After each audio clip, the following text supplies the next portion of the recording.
समय न लेते हुए आज की क्लास को शुरू करते हैं। और आज हमने पढ़ना है प्यारे साथियों संज्ञा के बारे में। आज संज्ञा के बारे में पढ़ेंगे। सबसे पहले आप सभी ने नोट करना है कि हमने पिछली क्लास में क्या पढ़ा था। हमने पिछली क्लास में पढ़े थे विकारी शब्द, और विकारी शब्द के आप सभी ने मेरे साथ नोट किए थे कि जो विकारी शब्द है सर उसके 4 भेद होते हैं। विकारी शब्द, विकार का मतलब होता है जिनमें लिंग, वचन, कारक आदि के कारण परिवर्तन आता है, ऐसे शब्दों को विकारी शब्द कहते हैं। और विकारी शब्द के 4 भेद हमने पढ़े थे। कौन कौन से गुरुजी? एक पढ़ा था सर संज्ञा के बारे में कि संज्ञा में परिवर्तन आता है लिंग, वचन, कारक के कारण। एक दूसरे नंबर पर आपने नोट किया था कि जो विकारी शब्द है वो सर्वनाम भी है, अर्थात सर्वनाम विकारी शब्द है। उसके बाद विशेषण के बारे में आपने नोट किया था कि विशेषण भी विकारी शब्द है। 4 नंबर पर आपने नोट किया था क्रिया के बारे में। तो ये 4 विकारी शब्द रहेंगे और इन चारों को डिटेल से पढ़ने का काम करेंगे। तो आज सबसे पहले शुरुआत करते हैं विकारी शब्दों में संज्ञा से। सबसे पहले बात करते हैं कि संज्ञा शब्द कहाँ से बनकर आया है, तो कैसे बने हैं आप सभी ने नोट करना है। ये जो संज्ञा शब्द है ये सम प्लस जा से बने हैं। मतलब जो ये सम है ये सम उपसर्ग का काम करेगा, जिसका अर्थ होता है ठीक तरह से ज्ञान करवाने वाला, अर्थात सम्यक ज्ञान करवाने वाला। तो सबसे पहले नोट करेंगे कि संज्ञा का जो सम प्लस ज्या शब्द से बने हैं संज्ञा शब्द, तो इसका अर्थ क्या होता है? ठीक तरह से ज्ञान करवाने वाला। किसके बारे में ज्ञान करवाता है? किसी व्यक्ति, वस्तु, गुण, भाव या स्थिति का ज्ञान करवाता है। संज्ञा कैसे शब्द है? संज्ञा विकारी शब्द है। तो उम्मीद करता हूं यहां तक की बात आपको समझ आई होगी कि क्या होता है यह संज्ञा। संज्ञा के बारे में आपने अभी समझा कि संज्ञा विकारी शब्द है जो ठीक तरह से ज्ञान करवाता है। किसका? किसी व्यक्ति, वस्तु, स्थान, गुण, भाव या स्थिति का ज्ञान करवाता है। संज्ञा कैसा शब्द है? विकारी शब्द है। ठीक है भाई। तो संज्ञा की परिभाषा बचपन से पढ़ते आ रहे होंगे आप कि संज्ञा संसार के किसी भी प्राणी, वस्तु, स्थान, जाति, भाव या दशा आदि का नाम होता है। अगर आपसे कोई पूछता है कि संज्ञा क्या है, तो एक शब्द में आप उसका उत्तर दे सकते हैं कि नाम, किसी भी व्यक्ति, वस्तु, स्थान आदि या भाव का जो नाम होता है उसी को क्या कहा जाता है? संज्ञा कहा जाता है। जिस प्रकार आप नाउन के बारे में पढ़ते हैं कि व्हाट इज नाउन, तो आप आंसर कर रहे होंगे noun is a naming word. तो ये भी क्या है? एक नेमिंग वर्ड का काम करता है भाई, हिंदी में भी। ठीक है। कैसे? जैसे भारत एक विकासशील देश है, तो भारत किसका नाम है? देश का नाम है। गंगा एक पवित्र नदी है, तो गंगा किसका नाम है? नदी का नाम है। आज मोहन बहुत खुश है, तो मोहन कौन है? व्यक्ति है। त्योहार हमारे घर खुशियां लाता है, तो खुशियां क्या है? मन की जो भाव है। ठीक है भाई। क्रिकेट भारत का लोकप्रिय खेल है, तो क्रिकेट किसका नाम है? खेल का नाम है। तो उम्मीद करता हूं कि संज्ञा की परिभाषा आपको अच्छे से समझ आई होगी। आगे बात करते हैं संज्ञा के भेद की। ठीक है भाई। संज्ञा के भेद के बारे में अगर बात करते हैं तो मुख्य रूप से संज्ञा के 3 भेद है। सभी साथी नोट करेंगे। मुख्य रूप से अगर आपसे पूछा जाता है तो मुख्य रूप से 3 भेद है भाई। ठीक है। 3 भेद है। कौन कौन से हैं सर जी? पहला है व्यक्तिवाचक, जातिवाचक और भाववाचक। ये 3 मुख्य रूप से है। अगर कुल भेद की बात की जाए तो कुल भेद 5 पढ़ने को मिलते हैं। जो समूहवाचक संज्ञा है और द्रव्यवाचक संज्ञा है ये उपभेद है भाई। ठीक है। यहां तक की बातें हैं आप सभी ने अच्छे से नोट करनी है कि सर किसका भेद है? ये जातिवाचक का भेद माने जाते हैं। क्लियर भाई यहां तक। अब बात करते हैं सबसे पहले किसके बारे में कि व्यक्तिवाचक संज्ञा के बारे में। व्यक्तिवाचक संज्ञा, वाचक का मतलब होता है बताने वाला। वाचक शब्द का मतलब क्या होता है? वाचक का मतलब है बताने वाला। और क्या बताने वाला? व्यक्ति का नाम बताने वाला। जैसे जिन शब्दों से किसी विशेष व्यक्ति, विशेष प्राणी, विशेष स्थान या विशेष वस्तु का बोध हो उन्हें व्यक्तिवाचक संज्ञा कहते हैं। जैसे रमेश, तो रमेश व्यक्ति का नाम है। बाइबल एक पुस्तक का नाम है। नरवाना स्थान का नाम है। अगर सिंसर की बात की जाए तो सिंसर भी गांव है भाई, नाम है। ठीक है। सिंसर जहां से हम बिलोंग करते हैं, जहां से हमारा संबंध है, बहुत ही प्यारा प्यारा गांव है। ठीक है भाई, बहुत प्यारा गांव है सिंसर। ठीक है। तो व्यक्तिवाचक संज्ञा की परिभाषा आप सभी ने नोट करनी है कि जिन शब्दों से किसी विशेष व्यक्ति, विशेष प्राणी, विशेष स्थान आदि का बोध होता है तो व्यक्तिवाचक संज्ञा कहते हैं।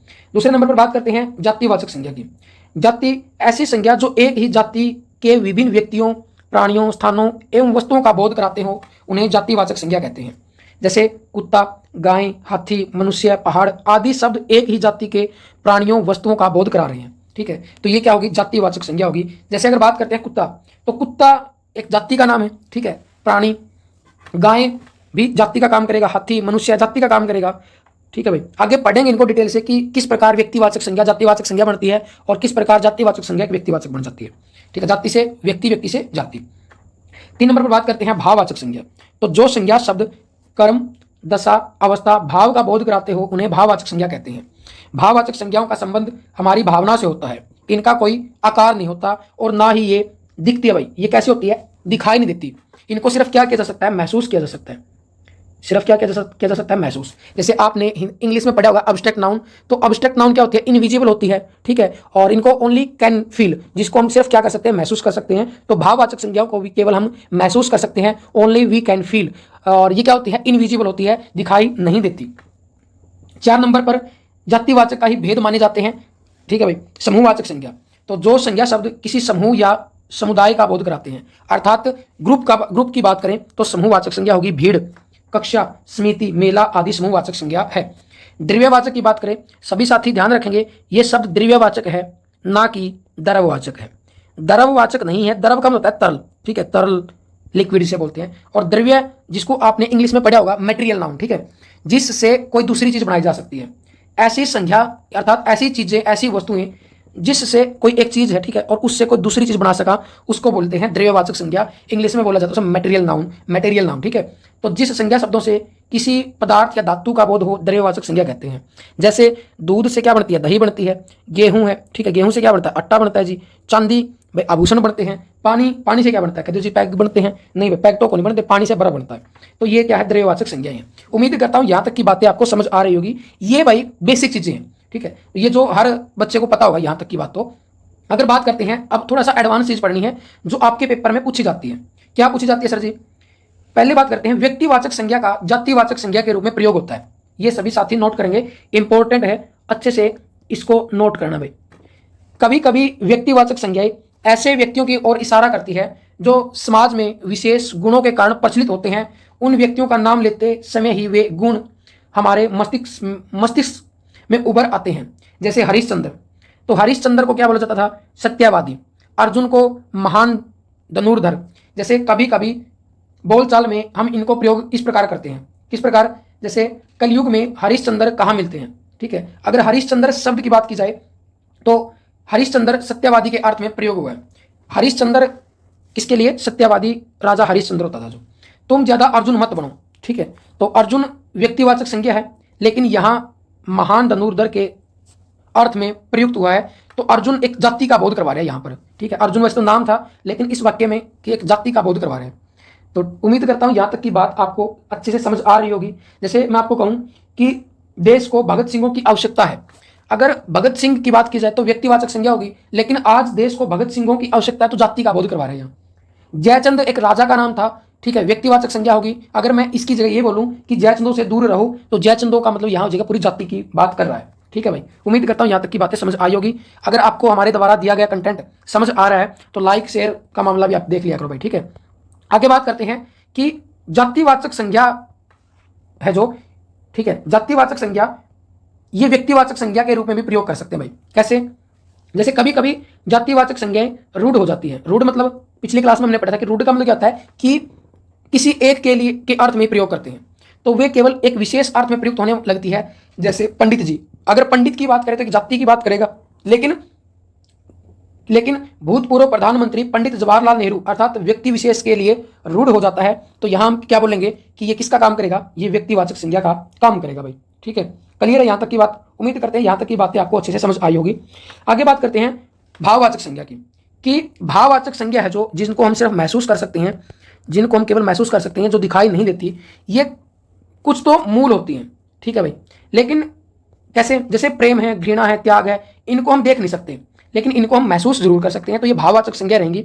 और कुछ भाववाचक संज्ञाओं का निर्माण जातिवाचक संज्ञा, सर्वनाम, विशेषण, या हम कह सकते हैं क्रिया, ठीक है, या हम कह सकते हैं अव्यय। तो इनसे क्या बनती है, जातिवाचक संज्ञा से भाववाचक संज्ञा बनती है। तो इनमें आव, तव, पन, ता आदि प्रत्यय जोड़कर इनका निर्माण किया जाता है। जैसे व्यक्ति, अगर व्यक्ति क्या है, जाति का काम करेगा, अगर इसमें तव प्रत्यय जोड़ते हैं तो व्यक्ति तव बनता है, और व्यक्ति तव भाववाचक संज्ञा होगी। ममता से ममतव, कायर से कायरता, निकट से निकटता। तो ये कुछ भाववाचक संज्ञा बनकर आती है। और मैं आपको कुछ इंपॉर्टेंट जो आपकी परीक्षा के लिए इंपॉर्टेंट है वो भाववाचक संज्ञा मैंने नोट की है, और आप सभी साथी एक बार जरूर इनको देखने का काम करेंगे, ठीक है। तो भाववाचक संज्ञाएं की रचना 5 प्रकार से होती है। किस से? जातिवाचक संज्ञा से, सर्वनाम से, विशेषण से, क्रिया से और अव्यय से। जैसे इस साइड हमने शिशु जातिवाचक संज्ञा लिखी है और ये भाववाचक संज्ञा रहेगी। तो शिशु से शैशव या शिशुता, ईश्वर से ऐश्वर्य, व्यक्ति से व्यक्तित्व, दानव से दानवता, गौरव से गुरु से गौरव, पुरुष से पुरुषत्व, विद्वान से विद्वता, शिष्य से शिष्यत्व, कुमार से कुमारता, देव से देवताओं, पशु से पशुता, ठीक है। और सर्वनाम की बात करें, सव सवतव, आप आपा, मम ममतव ममता, निज निजतव निजता, अहम अहंकार, अपना अहम अपनापन। ये जो इंपॉर्टेंट मैंने लिखी है भाई, आपको एज इट इज पीडीएफ आपको मिल जाएगी। कहाँ मिलेगी? इस नंबर पर आप मैसेज कर दीजिएगा और आपने मैसेज करना होगा संज्ञा की पीडीएफ, ठीक है। संज्ञा की पीडीएफ मैसेज कर देना इस नंबर पर, आपको ये पेज जो के त्यों आपको मिल जाएंगे, ठीक है। सारे ये कुछ इंपॉर्टेंट एक बार ध्यान से नोट कर लीजिएगा। विशेषण से बनते हैं वीर वीरता, दुष्ट दुष्टता, हरा हरियाली, मूर्ख मूर्खता, मीठा मिठास, चालाक चालाकी, और ये सारे इंपॉर्टेंट है परीक्षा के लिए। काला कालीमा, आधुनिक आधुनिकता, कंजूस कंजूसी, काय से कायरता, खट्टा से खटास, गोल से गोलाई, तरुण से तरुणाई, दुष्ट दुष्टता, ईमानदार ईमानदारी, बुद्धिमान बुद्धिमता, भाग्यवान भाग्य, और भाग्यवान का अगर स्त्रीलिंग बनाना चाहे तो भाग्यवती बनता है। महान महानता, विकसित विकास, चतुर चतुरता, राष्ट्रीय राष्ट्रीयता। क्रिया की बात करें, कटना कटाव, उड़ना उड़ान, खेलना खेल, थकना थकावट या थकान, डरना डर, दौड़ना दौड़, पढ़ना पढ़ाई, पूजना पूजा, मरना मृत्यु मरण मौत, ठीक है भाई। हारना हार, हरना हरण। क्लियर भाई यहाँ तक? अव्यय की बात करें, तेज तेजी, समीप समीप्य समीपता, दिक धिकार, दूर दूरी, मना मनाही, नीचे निचाई, और ऊपर ऊपरी। तो ये कुछ भाववाचक संज्ञाएं थी। आप सभी एक बार वीडियो को रोककर भी आप नोट कर लीजिएगा, ये आसान सी है, अच्छे से समझ आ जाएगी, ऐसी कोई बड़ी बात नहीं है, ठीक है भाई। आगे बात करते हैं कि संज्ञा में विकार किस प्रकार से आता है। तो संज्ञा में विकार लिंग के कारण आता है, वचन के कारण आता है, और कारक के कारण आता है। तो आज हम नोट क्या कर रहे हैं कि हमने पढ़ा क्या है। तो पहला पॉइंट आपने ध्यान रखना है, संज्ञा शब्द विकारी शब्द है। संज्ञा शब्द ज्या धातु में सम उपसर्ग लगाने से बने। किसी का नाम संज्ञा कहलाता है। संज्ञा के मुख्य भेद 5 है। व्यक्तिवाचक संज्ञा से विशेष व्यक्ति स्थान आदि का बोध होता है। भाववाचक संज्ञाओं के निर्माण के लिए संज्ञा सर्वनाम में प्रत्यय लगाया जाता है। कभी कभी व्यक्तिवाचक संज्ञा का जातिवाचक संज्ञा के रूप में प्रयोग किया जा सकता है। जातिवाचक संज्ञा का भी व्यक्तिवाचक संज्ञा के रूप में प्रयोग किया जा सकता है। और आगे बात करते हैं, जागना की भाववाचक संज्ञा जागृति रहेगी। क्लियर भाई? आगे हम बहुविकल्पीय प्रश्न देख लेते हैं। संज्ञा शब्द बना है, तो संज्ञा शब्द अभी आपने पढ़ा है सम प्लस ज्या से बने भाई। संज्ञा जो व्यक्ति स्थान वस्तु का बोध कराते हैं, जो शब्द व्यक्ति वस्तु स्थान का बोध कराते हैं उसे संज्ञा कहते हैं। सर्वनाम विशेषण क्रिया विशेषण इनके बारे में भी डिटेल से पढ़ने का काम करेंगे। संज्ञा के कुल भेद 5 है भाई, ठीक है। शैशव शब्द में कौन सी संज्ञा है? तो शैशव शब्द शिशु से बने, ठीक है, शिशु से बने शैशव, और ये कैसे संज्ञा रहेगी? भाववाचक संज्ञा। हिमालय में कौन सी संज्ञा है? तो हिमालय एक पर्वत का नाम है, विशेष पर्वत का नाम है, तो व्यक्तिवाचक संज्ञा रहेगी। जातिवाचक संज्ञा का उदाहरण है, तो जातिवाचक संज्ञा की बात करें तो पूरी जाति की बात करेगा। बिहार की बात की जाए तो ये व्यक्तिवाचक संज्ञा है। मनुष्य जातिवाचक संज्ञा है, ठीक है, ये कैसी संज्ञा है? जातिवाचक। और बिहार की बात की जाए तो ये व्यक्तिवाचक संज्ञा रहेगी, ठीक है, व्यक्तिवाचक। बचपन भाववाचक संज्ञा रहेगी। जाए ये क्रिया होती है, ठीक है, जाना। भाववाचक संज्ञा बनाने के लिए संज्ञा सर्वनाम विशेषण के साथ क्या जोड़े जाते हैं? तो प्रत्यय जोड़े जाते हैं भाई, ठीक है। गांधी जी देश की महान विभूति थे, यहाँ गांधी किस प्रकार की संज्ञा है? रेखांकित शब्द ध्यान रखेंगे, गांधी जी देश की महान विभूति थे। अगर अकेला गांधी की बात की जाए तो अकेले गांधी की बात की जाए तो ये जाति है, ठीक है। लेकिन यहाँ हम किसकी बात कर रहे हैं? मोहनदास करमचंद गांधी जी, ठीक है, जो इसे हम कह सकते हैं अहिंसा के पुजारी थे, तो उनकी बात करें तो यहाँ हमारा आंसर रहेगा व्यक्तिवाचक संज्ञा। क्लियर है भाई यहाँ तक की? तो उम्मीद करते हैं यहाँ तक की बातें आपको अच्छे से समझ आई होगी। तो सभी साथियों को ढेर सारी शुभकामनाएं, और अच्छे से मेहनत करते रहिए। और ध्यान रखिएगा कि जो भाववाचक संज्ञाएं हैं ये भी द्रव्यवाचक संज्ञा और समूहवाचक संज्ञा। जय हिंद, जय भारत, भारत माता की जय।